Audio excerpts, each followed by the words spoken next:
Un investigador entró en las minas de Coahuila transmitiendo en vivo y nunca salió. 18 años después, una memoria USB apareció en el mismo lugar donde él desapareció, conteniendo los últimos 20 minutos que nadie había visto. Lo que está grabado ahí dentro cambia todo lo que creíamos saber sobre aquella noche de marzo del 2006. La historia que están por escuchar no es una leyenda urbana. Es el caso real de Ernesto Villarreal, un investigador de fenómenos inexplicables que dedicó su vida a desentrañar los misterios del norte de México. Durante años, Ernesto recorrió pueblos abandonados, cementerios olvidados y zonas donde la gente prefería no hablar.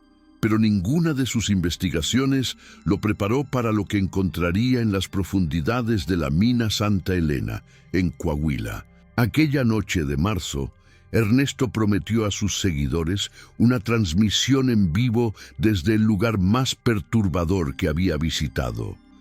Les dijo que tenía información sobre desapariciones inexplicables ocurridas en esa zona durante décadas. Les advirtió que lo que estaba por mostrar podría ser peligroso, y tenía razón.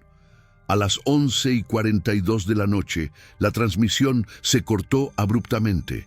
Ernesto Villarreal desapareció sin dejar rastro. Ningún cuerpo, ninguna pista, solo silencio. Durante 18 años, su familia, sus colegas y miles de seguidores buscaron respuestas.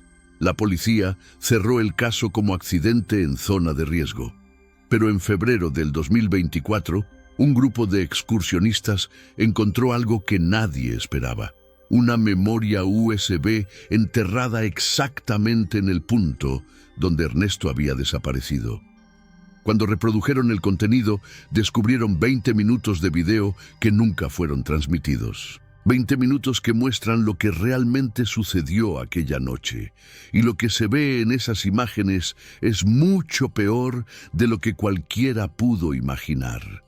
Si te interesan los misterios que desafían toda explicación, suscríbete a Ecos del Silencio. Porque cuando descubramos qué más oculta esa memoria USB, lo compartiremos aquí primero. Ahora, volvamos al principio. Volvamos a Coahuila, al año 2006, cuando Ernesto Villarreal todavía estaba vivo y preparándose para la investigación que cambiaría todo. Coahuila es un estado del norte de México, conocido por sus vastos desiertos, sus minas abandonadas y sus historias que la gente prefiere olvidar. La región donde Ernesto desapareció es particularmente árida, con temperaturas extremas que pueden alcanzar 45 grados durante el día y descender a casi 0 por la noche. Es un territorio donde la civilización parece haber sido derrotada por la naturaleza. Pueblos fantasma salpican el paisaje, testigos silenciosos de la fiebre minera que atrajo a miles de personas a finales del siglo XIX y principios del XX. Cuando las minas se agotaron, la gente se fue, pero dejaron atrás algo más que edificios vacíos. La mina Santa Elena fue una de las más productivas de la región entre 1890 y 1940. Se extraían principalmente plata y cobre, y en su momento de mayor esplendor empleaba a más de 300 trabajadores. Pero la mina tiene una historia oscura. Entre 1920 y 1930, más de 40 mineros desaparecieron en sus túneles. Algunos cuerpos fueron recuperados, víctimas de derrumbes o gases tóxicos, pero al menos 17 hombres nunca fueron encontrados. Las familias insistían en que sus seres queridos no habían muerto en accidentes. Hablaban de luces extrañas en los túneles, de sonidos que no podían explicarse, de compañeros que caminaban hacia la oscuridad como hipnotizados y nunca regresaban. La empresa minera desestimó estos testimonios como supersticiones, pero cuando la mina cerró en 1940, lo hizo de manera abrupta. no por falta de minerales, sino porque los trabajadores se negaron a entrar. Decían que algo habitaba en las profundidades, algo que no era humano. Durante décadas, Santa Elena permaneció sellada. La entrada principal fue bloqueada con concreto y metal. Advertencias oxidadas todavía cuelgan en las vallas que rodean el perímetro. Zona peligrosa, prohibido el acceso, riesgo de colapso estructural. Pero en la década del 2000, algunos exploradores urbanos comenzaron a infiltrarse. Publicaban fotos y videos en foros de Internet, mostrando túneles interminables, herramientas abandonadas cubiertas de óxido, cascos de mineros todavía colgados en ganchos como si sus dueños fueran a regresar en cualquier momento. Y siempre mencionaban lo mismo, una sensación de ser observados, una presencia invisible que los seguía en la oscuridad. Ernesto Villarreal tenía 38 años cuando decidió investigar Santa Elena. Era licenciado en Historia por la Universidad Autónoma de Coahuila y había trabajado como maestro de secundaria durante 10 años antes de dedicarse completamente a la investigación de fenómenos paranormales. No era un charlatán en busca de fama. Era meticuloso, escéptico por naturaleza y siempre buscaba explicaciones racionales antes de considerar lo inexplicable. Pero después de investigar docenas de casos en el norte de México, Ernesto había llegado a una conclusión inquietante. Había lugares donde las leyes normales de la realidad parecían no aplicar, y Santa Elena era uno de ellos. Durante 6 meses antes de su desaparición, Ernesto recopiló testimonios. Entrevistó a descendientes de mineros que trabajaron en Santa Elena. Revisó archivos históricos en bibliotecas municipales. Encontró reportes policiales de los años 20 y 30 que documentaban las desapariciones. Pero lo más perturbador fue lo que descubrió en el archivo de un hospital psiquiátrico en Saltillo. Entre 1925 y 1939, al menos 11 extrabajadores de Santa Elena fueron internados con diagnósticos de psicosis aguda. Todos compartían los mismos síntomas: alucinaciones auditivas, insomnio severo, terror paralizante y la insistencia obsesiva de que algo los llamaba desde abajo. 3 de ellos murieron por suicidio dentro del hospital. Los demás pasaron el resto de sus vidas internados, susurrando en la oscuridad sobre voces que nunca dejaron de escuchar. Ernesto compartió algunos de estos hallazgos con su pequeña pero leal audiencia online. En el 2006, las redes sociales todavía estaban en pañales. Ernesto mantenía un blog llamado Enigmas del Norte y un canal en una plataforma de video que estaba comenzando a ganar popularidad. Tenía cerca de 15,000 seguidores, un número modesto pero comprometido. Eran personas fascinadas por lo inexplicable, por las historias que los medios convencionales ignoraban. Y cuando Ernesto anunció que entraría a Santa Elena para una transmisión en vivo, la expectación fue inmediata. Prometió que llevaría equipos de grabación profesionales, medidores de campos electromagnéticos, detectores de movimiento y cámaras de visión nocturna. También dijo que no iría solo. Lo acompañaría su asistente y camarógrafo, un joven de 23 años llamado Gabriel Mendoza.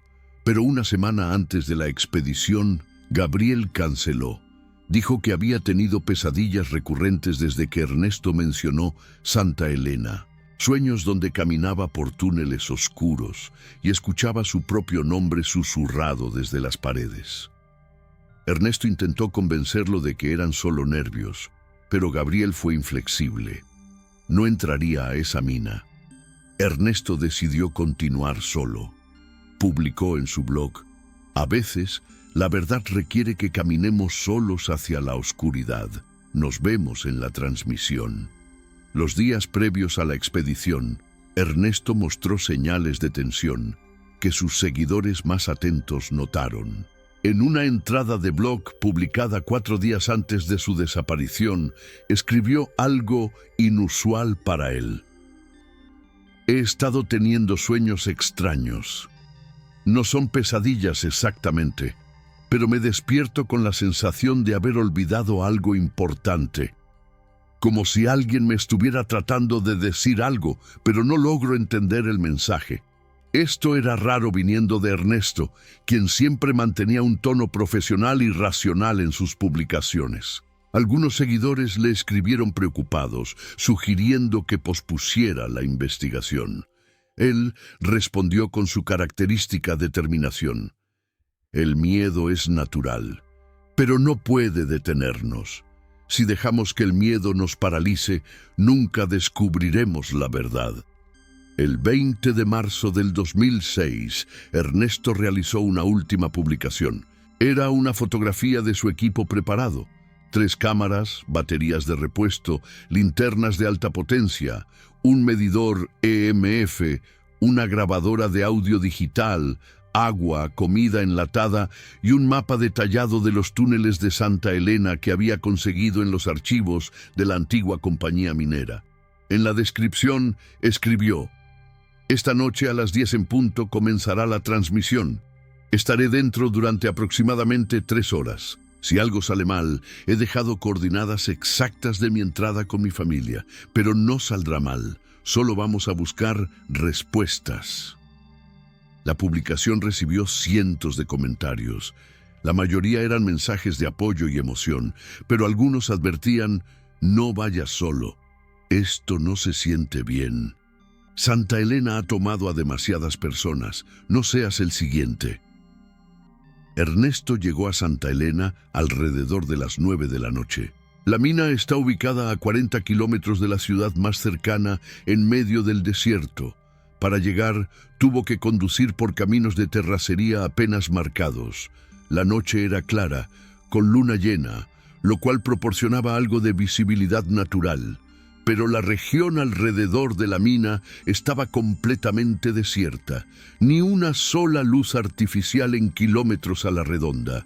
Solo el viento seco del desierto silbando entre rocas y matorrales. Ernesto estacionó su camioneta a unos 100 metros de la entrada principal. Según los registros de su transmisión inicial, pasó los primeros 30 minutos configurando su equipo y realizando pruebas técnicas. Su conexión a Internet era satelital, costosa y lenta, pero funcional. A las 18 minutos de la noche, la transmisión comenzó oficialmente. Los primeros 40 minutos del video todavía están disponibles en Internet. Miles de personas los han analizado buscando pistas. En las imágenes, Ernesto aparece tranquilo y profesional. Lleva una chaqueta de mezclilla, una gorra con una cámara montada en la visera y un chaleco con múltiples bolsillos donde guarda su equipo. Su voz es clara y calmada mientras explica la historia de Santa Elena a su audiencia. Muestra la entrada sellada de la mina, bloqueada con placas de metal y concreto, pero Ernesto había investigado. Sabía que existía una entrada secundaria, un antiguo túnel de ventilación a unos 200 metros al este, que todavía era accesible. Caminó hasta allí con sus cámaras grabando. La entrada era estrecha, apenas lo suficiente para que una persona pasara agachada. Maderas podridas y rocas sueltas marcaban el umbral. Ernesto se detuvo por un momento, enfocó su cámara hacia la oscuridad absoluta del túnel y dijo: «Allá vamos». Dentro de la mina, la temperatura descendía notablemente. Ernesto comentó que debía estar cerca de 10 grados Celsius, un contraste marcado con los 20 grados del exterior. El aire olía a humedad y metal oxidado. Las paredes de roca estaban cubiertas de un musgo oscuro y resbaladizo. Ernesto avanzó lentamente narrando todo lo que veía. A unos 50 metros de la entrada encontró el primer rastro de actividad humana antigua, un casco de minero volcado en el suelo, todavía con la lámpara de carburo intacta. Lo examinó con su cámara. «Esto tiene fácilmente 80 o 90 años», comentó. Miren el estado del metal. Está completamente corroído. Continuó adentrándose. Los túneles se ramificaban en múltiples direcciones. Ernesto consultó su mapa y eligió el túnel principal, el que descendía más profundamente hacia las antiguas vetas de mineral. A los 22 minutos de grabación, algo cambió. Ernesto se detuvo abruptamente. En el video se puede escuchar su respiración acelerándose ligeramente. ¿Escucharon eso?, preguntó a la cámara. Hubo una pausa, solo el goteo distante de agua y el eco de sus propios pasos. Luego, muy débil, casi imperceptible, un sonido metálico, como si alguien arrastrara una cadena por las rocas. Ernesto activó su grabadora de audio y permaneció inmóvil durante casi un minuto. El sonido no se repitió. Podría ser expansión térmica del metal viejo, dijo, aunque su voz sonaba menos segura. O rocas acomodándose. Es normal en estructuras antiguas. Continuó caminando. Durante los siguientes 15 minutos, la transmisión mostró túneles cada vez más profundos. Ernesto encontró herramientas abandonadas, rieles de tren oxidados que alguna vez transportaron mineral, y habitaciones laterales donde los mineros probablemente descansaban. En una de estas habitaciones encontró algo inquietante: marcas en la pared. No eran grafitis modernos, eran grabados profundos en la roca, hechos con alguna herramienta afilada. Ernesto enfocó su cámara y leyó en voz alta lo que pudo descifrar. No escuches, no sigas, no mires atrás. Y debajo, una fecha: 1928. Esto fue grabado por uno de los mineros, dijo Ernesto, su voz ahora claramente tensa. Justo durante el período de las desapariciones. Aproximadamente a los 35 minutos de transmisión, el medidor EMF de Ernesto comenzó a emitir pitidos. Los niveles de campo electromagnético estaban aumentando sin explicación aparente. Ernesto lo mostró a la cámara. Esto es extraño, no hay fuentes de electricidad aquí. No debería haber ninguna lectura significativa. Los pitidos se volvieron más frecuentes. Luego, de repente, se detuvieron. Al mismo tiempo, todas las linternas de Ernesto parpadearon. La cámara principal perdió enfoque por un segundo. Cuando la imagen se estabilizó, Ernesto estaba mirando hacia atrás, hacia el túnel por donde había venido. «Hay alguien aquí», susurró. «Acabo de ver una luz moviéndose». Los comentarios en la transmisión en vivo explotaron. Cientos de personas escribían simultáneamente, algunos asustados, otros emocionados, muchos advirtiéndole que saliera inmediatamente. Pero Ernesto no estaba leyendo los comentarios. Estaba completamente enfocado en el túnel detrás de él. «Hola», llamó. Su voz hizo eco en las paredes de piedra. «¿Hay alguien ahí?» Silencio. Luego, lejano pero inconfundible, una voz. No se entendían las palabras, pero era definitivamente una voz humana, masculina, susurrando algo. Ernesto caminó hacia el sonido. «Si eres otro explorador, identifícate, no quiero asustarte». No hubo respuesta, solo ese susurro continuo, ahora ligeramente más cercano. Durante los siguientes 5 minutos, Ernesto siguió la voz. Los espectadores de la transmisión le suplicaban que se detuviera, que regresara, que no siguiera adelante. Pero él continuó. La voz parecía estar guiándolo más profundo, hacia túneles que no estaban marcados en su mapa. «Esto no tiene sentido», murmuró Ernesto. «Según el mapa, no debería haber más túneles en esta dirección, pero claramente hay». Las paredes comenzaron a cambiar. Ya no eran roca natural, eran bloques de piedra cortada, ensamblados con una precisión que no correspondía a una mina del siglo XIX. Ernesto pasó su mano por las piedras. «Esto es mucho más antiguo», dijo. «Estas piedras podrían tener cientos de años, tal vez más». A los 43 minutos exactos, Ernesto llegó a una cámara amplia.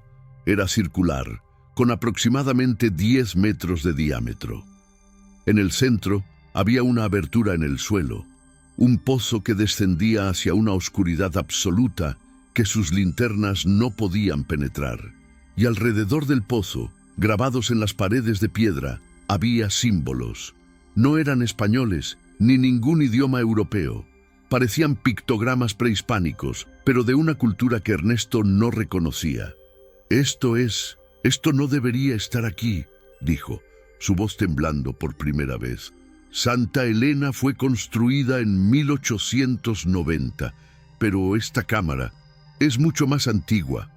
Se acercó al borde del pozo y enfocó su cámara hacia abajo. Solo oscuridad. Pero desde esa oscuridad subía un sonido, un murmullo constante, como voces lejanas hablando todas al mismo tiempo. Fue entonces cuando la transmisión se cortó. A las 11:42 de la noche, la señal se perdió abruptamente. La pantalla se volvió negra. Los espectadores intentaron reconectarse, actualizar, comentar preguntando qué había pasado, pero Ernesto Villarreal nunca volvió a estar online. La desaparición de Ernesto Villarreal generó una reacción inmediata. Sus familiares, alarmados por la transmisión interrumpida, llamaron a las autoridades antes de la medianoche.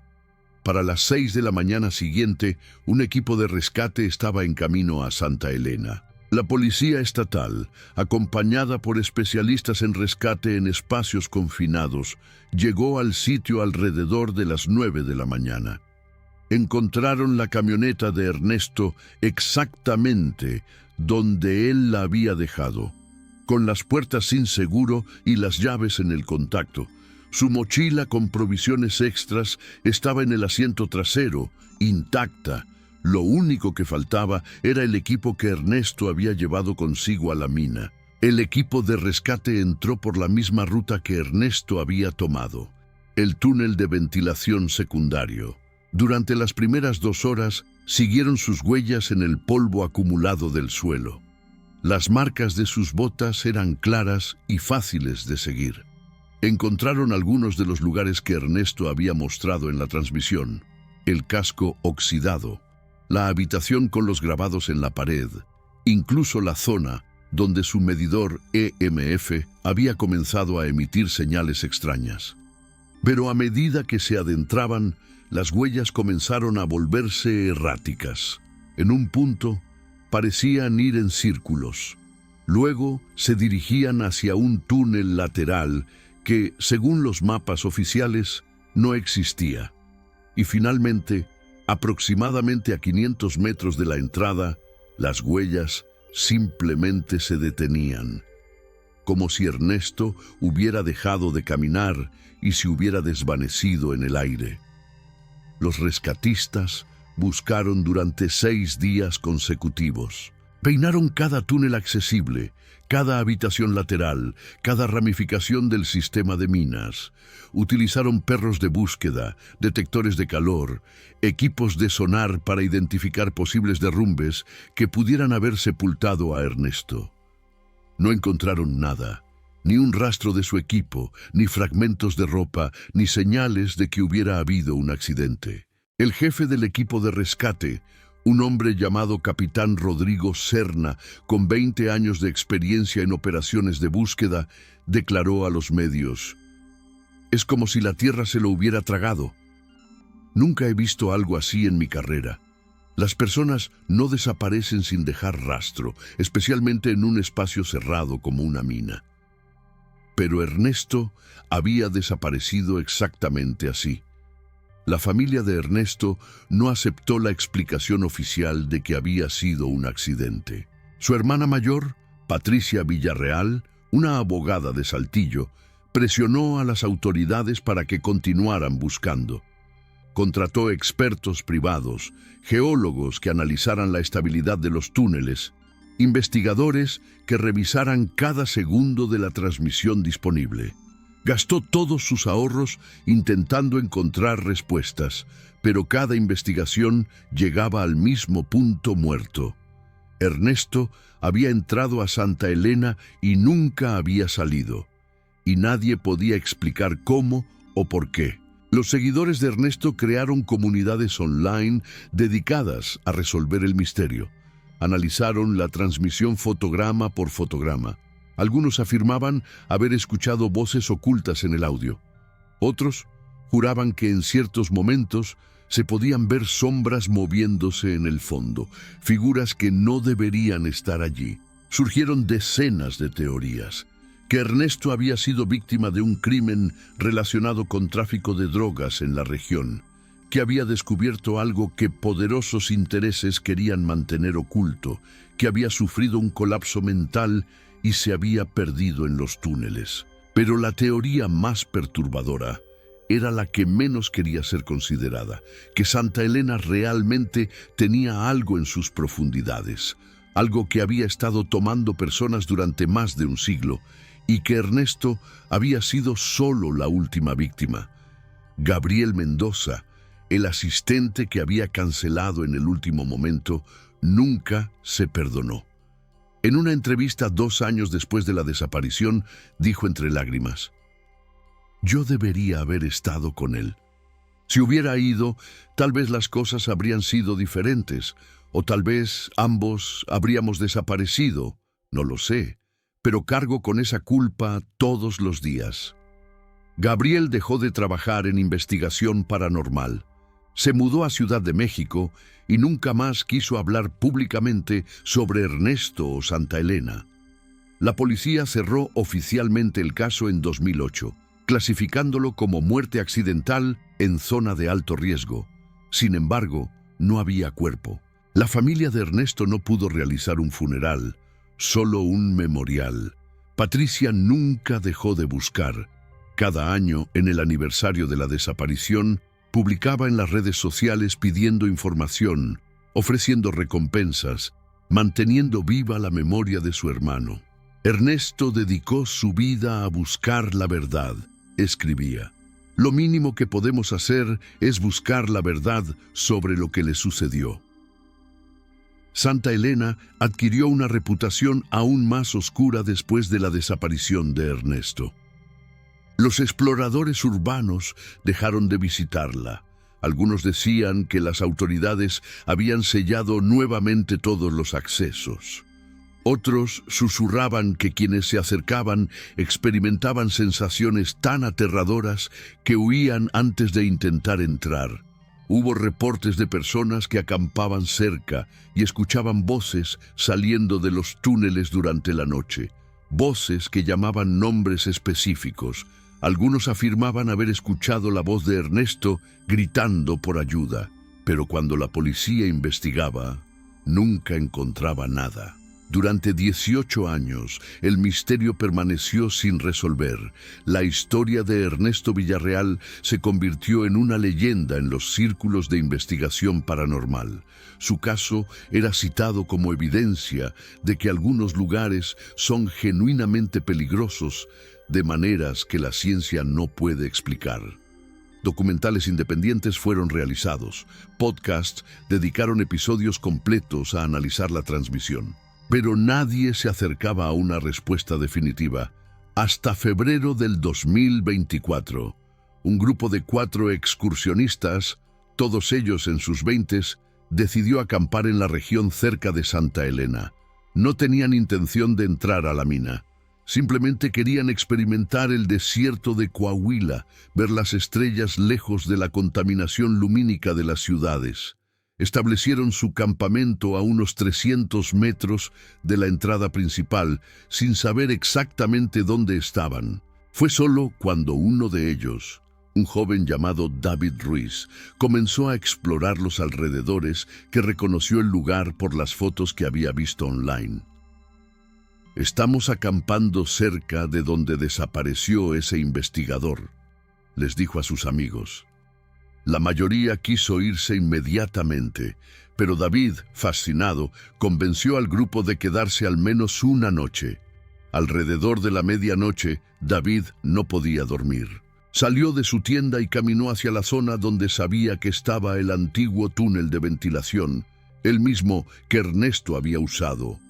Llevaba solo una linterna de mano. Según su propio testimonio después, no tenía intención de entrar. Solo quería ver la entrada, tomar algunas fotos. Pero cuando llegó al túnel, notó algo extraño. El suelo cerca de la entrada parecía haber sido removido recientemente, como si algo hubiera sido desenterrado. Enfocó su linterna y vio el borde de algo metálico sobresaliendo de la tierra.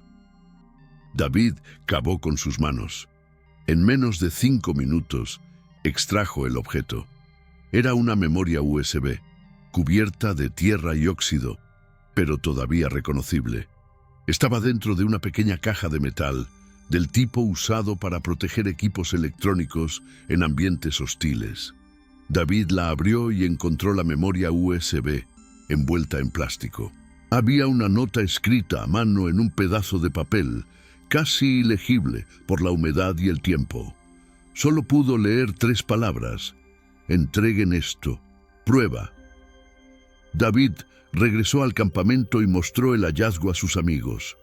Hubo debate sobre qué hacer. Algunos querían dejarlo donde estaba, argumentando que podría ser evidencia de un crimen. Otros insistían en llevarlo a las autoridades. Finalmente, decidieron documentar exactamente dónde lo habían encontrado, tomar coordenadas GPS, fotografiar todo y llevarse la memoria USB para entregarla a la policía. Al día siguiente, eso fue exactamente lo que hicieron. La policía fue escéptica al principio. Habían pasado 18 años. Las probabilidades de que una memoria USB funcionara después de tanto tiempo expuesta a elementos naturales eran mínimas. Pero cuando especialistas forenses la analizaron, descubrieron que la caja metálica había protegido el dispositivo notablemente bien. Después de un proceso cuidadoso de limpieza y recuperación de datos, lograron acceder a su contenido. Lo que encontraron dejó a todos en shock. Un archivo de video de 20 minutos y 32 segundos.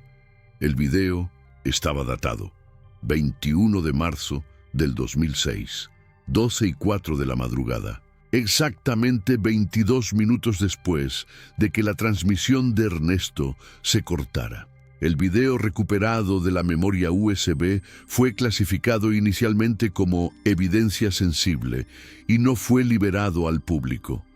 Solo un pequeño grupo de investigadores, la familia de Ernesto y algunos oficiales de alto rango, tuvieron acceso.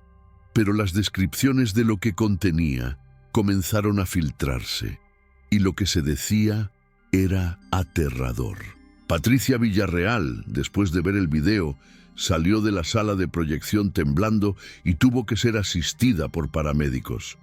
Según testigos, solo pudo decir entre sollozos: "Ahora sé por qué desapareció y es peor de lo que nadie imaginó". El video comienza con estática. La cámara de Ernesto está encendida, pero la imagen es inestable, como si hubiera caído o hubiera sido dejada en el suelo en un ángulo inclinado. Durante los primeros 30 segundos, solo se ve parte de una pared de roca y oscuridad. Pero se puede escuchar a Ernesto respirando agitadamente. Está diciendo algo, pero su voz está distorsionada, como si el audio estuviera dañado. Luego, la cámara es recogida y la imagen se estabiliza. El rostro de Ernesto aparece en cuadro. Está pálido, con sudor corriendo por su frente a pesar del frío de la mina. Sus ojos están abiertos de par en par, llenos de un terror que nunca había mostrado durante la transmisión. "Si alguien encuentra esto", dice directamente a la cámara, su voz quebrada, "necesitan saber la verdad. Lo que hay aquí abajo no es natural, no es humano, y lleva aquí mucho, mucho tiempo". Ernesto se da vuelta, enfocando la cámara hacia la cámara circular con el pozo en el centro, el mismo lugar donde la transmisión se había cortado. Pero ahora hay algo diferente. Alrededor del pozo hay luces. No son linternas ni fuego. Son luces pálidas, verdosas, que parecen emanar de las propias piedras. Y hay figuras.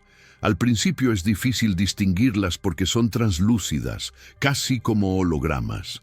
Pero a medida que Ernesto enfoca la cámara, se vuelven más claras. Son formas humanas, o al menos algo que alguna vez fue humano.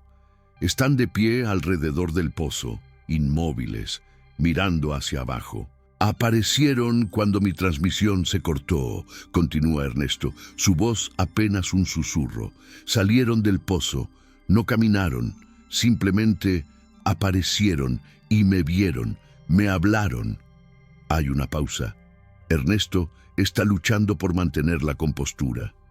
Me dijeron sus nombres. Reconocí algunos de los apellidos. Son los mineros que desaparecieron en los años 20 y 30. No murieron. Están atrapados entre este mundo y algo más. Y el pozo es una puerta. Lleva a un lugar que no debería existir. La cámara tiembla. Una de las figuras translúcidas se está moviendo, acercándose a Ernesto. Él retrocede, pero la figura continúa avanzando. Cuando está a menos de 1 metro, se detiene. Es el rostro de un hombre mayor, con una expresión de profunda tristeza. Sus labios se mueven, no hay sonido, pero Ernesto parece entender. Me está diciendo que corra, traduce, que salga mientras pueda, que algo está despertando, algo que ha estado dormido durante siglos, pero que mi presencia aquí lo perturbó. Súbitamente, todas las figuras se vuelven hacia el pozo. Las luces verdosas comienzan a parpadear. Desde las profundidades del pozo surge un sonido que no debería ser posible. Es como 1000 voces gritando al mismo tiempo, pero también como el rugido de un animal enorme y también como el chirriar de metal contra piedra. Ernesto grita y comienza a correr. La cámara captura fragmentos caóticos. Paredes de roca pasando velozmente, túneles oscuros, su propia respiración desesperada. Tengo que salir, repite una y otra vez. Tengo que salir. Pero entonces se detiene abruptamente. La cámara enfoca hacia adelante. El túnel por el que está corriendo termina en una pared sólida. No, murmura Ernesto. Este túnel no terminaba así. Yo pasé por aquí. Había salida. Toca la pared con sus manos. Es roca natural, sin señales de haber sido construida recientemente. Es como si siempre hubiera estado ahí. Ernesto se da vuelta. Detrás de él, el túnel está completamente oscuro. Sus linternas ya no funcionan. Solo la luz de la cámara ilumina su rostro aterrorizado. Está cambiando, dice con voz hueca. La mina está cambiando. Los túneles se están moviendo. Es como si el lugar estuviera vivo. Hay silencio por un momento. Luego, desde la oscuridad detrás de él, ese sonido regresa. Las 1000 voces, el rugido cada vez más cerca. Ernesto aprieta la cámara contra su pecho. Patricia, si ves esto, lo siento. Siento no haber escuchado las advertencias. Siento haber sido arrogante al pensar que podía enfrentar esto solo. Lágrimas corren por su rostro. Hay cosas en este mundo que no podemos comprender, lugares que no deberían ser explorados. Y Santa Elena es uno de ellos. La oscuridad detrás de él comienza a cambiar. No se acerca luz, sino lo opuesto. Es como si la oscuridad misma se volviera más densa, más sólida. Una presencia invisible pero palpable. Y entonces, justo antes de que el video termine, Ernesto mira directamente a la cámara una última vez. «No vengan a buscarme», dice. «Si encuentran esto, díganle a la gente que selle Santa Elena, que la destruyan si es posible, que nunca permitan que nadie más entre». Y entonces la oscuridad lo envuelve completamente. La cámara cae. Hay un destello de luz. Y el video termina. Cuando la noticia del video se filtró completamente al público en marzo del 2024, causó un impacto masivo. Los medios nacionales cubrieron la historia. Expertos en video forense analizaron cada fotograma buscando señales de falsificación. Algunos insistían en que era un elaborado engaño, quizás creado por el propio Ernesto antes de desaparecer por razones desconocidas. Pero la mayoría de los análisis concluyeron que el video era auténtico, o al menos no mostraba señales obvias de manipulación digital. Las figuras translúcidas, los cambios en los túneles, el sonido aterrador. Todo parecía haber sido genuinamente grabado en ese momento. El gobierno de Coahuila tomó medidas inmediatas. Santa Elena fue declarada zona de alto riesgo permanente. Se instalaron cercas nuevas, vigilancia por cámara y patrullas regulares para evitar que exploradores intentaran entrar. Oficialmente, la razón era el riesgo de colapso estructural. Pero los rumores decían que había más, que equipos especializados habían entrado brevemente y habían reportado anomalías que no podían explicar, que algunos de esos equipos habían regresado traumatizados, negándose a hablar sobre lo que vieron, que uno de ellos nunca regresó. Patricia Villarreal finalmente tuvo algo parecido a un cierre. No eran las respuestas que esperaba, pero al menos sabía que su hermano había enfrentado su destino con valentía. Ernesto siempre buscó la verdad, dijo en una conferencia de prensa, y encontró algo que nadie debería encontrar. Pero su sacrificio nos enseña algo importante. Hay límites. Hay cosas que, como humanidad, no estamos destinados a conocer, y debemos respetar esos límites. Estableció una fundación en nombre de Ernesto, dedicada a la investigación responsable de fenómenos inexplicables, con énfasis en la seguridad y el respeto por lo desconocido. La comunidad online que había seguido el caso de Ernesto durante casi 2 décadas se dividió. Algunos sintieron validación en sus creencias de que lo paranormal es real. Otros quedaron más aterrorizados que nunca, y muchos simplemente no sabían qué creer. Pero todos coincidían en algo. La historia de Ernesto Villarreal era una advertencia de que la curiosidad humana, por noble que sea, tiene límites, y que algunos misterios deben permanecer sin resolver. Hoy, casi un año después del descubrimiento de la memoria USB, Santa Elena permanece sellada. Pero hay quienes juran que durante las noches despejadas, si te acercas lo suficiente, puedes escuchar sonidos saliendo de los túneles, voces susurrando, pasos que hacen eco en la oscuridad, y ocasionalmente una luz verdosa parpadeando en las profundidades. ¿Son reales estos reportes? ¿O son solo el poder de la sugestión, la mente humana llenando vacíos con sus propios miedos? Nadie lo sabe con certeza. Y tal vez, como dijo Ernesto en sus últimas palabras, es mejor que así permanezca. ¿Tú qué crees? ¿Ernesto encontró evidencia de algo verdaderamente sobrenatural? ¿O hay una explicación racional que todavía no hemos descubierto? La verdad sobre Santa Elena sigue enterrada en esos túneles oscuros, y quizás, para nuestro propio bien, debería quedarse ahí. Si esta historia te hizo reflexionar, compártela con alguien que entienda que hay límites que no debemos cruzar. Suscríbete a Ecos del Silencio, porque cuando descubramos más sobre lo que realmente existe en los lugares olvidados de México, lo compartiremos aquí primero. Y si alguna vez te encuentras frente a un lugar que todos evitan, un lugar que se siente equivocado en un nivel instintivo, escucha ese instinto, porque como aprendió Ernesto Villarreal, algunas puertas están cerradas por una razón.